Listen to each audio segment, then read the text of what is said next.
Hey class, this is our statistics project number 1 on that national IQ data. Shouldn't take us very long here, but just getting the data loaded. Whatever class you're in, there should be the file with the data loaded. I have the data up here, scrolling down. It's called IQ, so I'm going to click on IQ, and I can see that row.names, poor name, but there it is. It's a bunch of countries. We've got 81 of them. And score is the specific variable name that we'll want to zoom in on. Okay, so here's the scripts. And to make things clean, if you type IQ, that's a data frame with 2 variables, the names and the scores. Okay. I really just want to access the scores, so I can do IQ $score, and that'll give me those. But since that's what I'm going to be focusing on, I'm just going to say y equals IQ's score. Okay, so everything's accessible on this single variable y, makes it really easy to type. For the descriptive statistics, we have our names, so mean y, median y, we can take the maximum of y, the minimum of y, and as we know, all those guys are in the summary command. So if I just do a summary of y, look at that, I've got all these dudes. If you want the range, then you can just take 107 minus 59 kind of by hand using R as a calculator, or you could be a little more sophisticated and just take max minus min. And as long as y is my variable, this command will always give you the range. So that's one step higher of abstraction. That's cool. Now we got those stats. Notice that in the summary there's no standard deviation though. So I'm going to do SD of y, and that'll give me the standard deviation. Okay, cool. So that gets me the basic descriptive stats.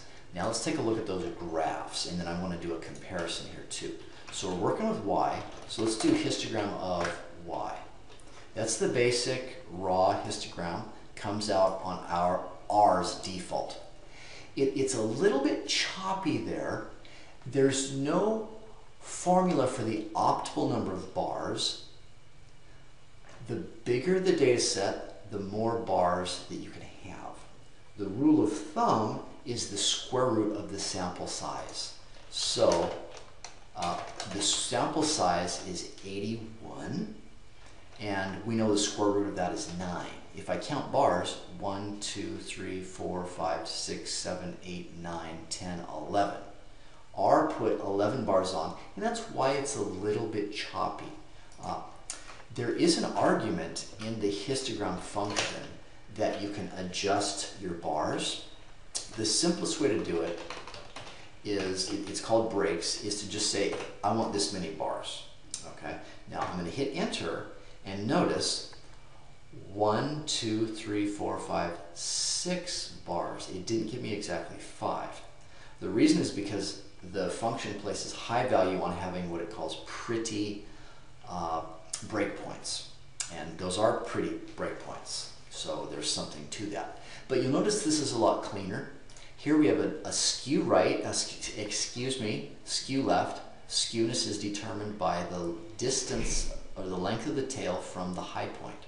So long tail on the left, short tail on the right, just 2 bars. Here again, same observation, but you can see it's a little smoother there because I have fewer bars. Okay, when observing shapes, it doesn't matter, there's not a single fixed answer, but it's helpful to sometimes look at different histograms of the same data to see where the noise is. Okay, so I'm skew left. One thing I just want to point out, if I'm skew left, then notice that I would expect the mean to pull small relative to the median. So the median should be somewhere, visibly I'm going to be cutting off here somewhere, and in fact it's actually at 90. Very interesting, it's at exactly at this point. And then the mean pulls a little bit to the left, not too far, 88. Okay, so that standard deviation, that measure 12. So if you go plus and minus 12 points, then you see that we're capturing a pretty good chunk of the data. I won't go further than that there. As far as a box plot goes, you can just run the raw box plot. You just do it on the variable, box plot, and that's your raw box plot.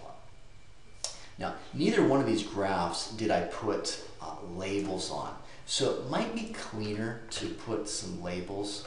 I can take that histogram, and if I don't like the y-axis there, or sorry, not the y-axis, the x-axis labeled y. So xlab, xlabel, xlab, that's the argument for naming the y-axis. In this case, let's just do IQ. You can do it by just single or double quotes. That'll give me IQ. And if you want to change the actual title, then I've already taken care of that here on line 20, so I'm just going to run it.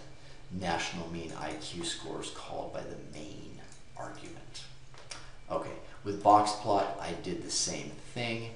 You'll see I've labeled now the y-axis using ylab, and I've obtained this little bit nicer looking graph. So that covers the basic R commands for our first project. This is standard stuff you'll want to do every time you come to a data set. Lord bless you. We'll talk to you later.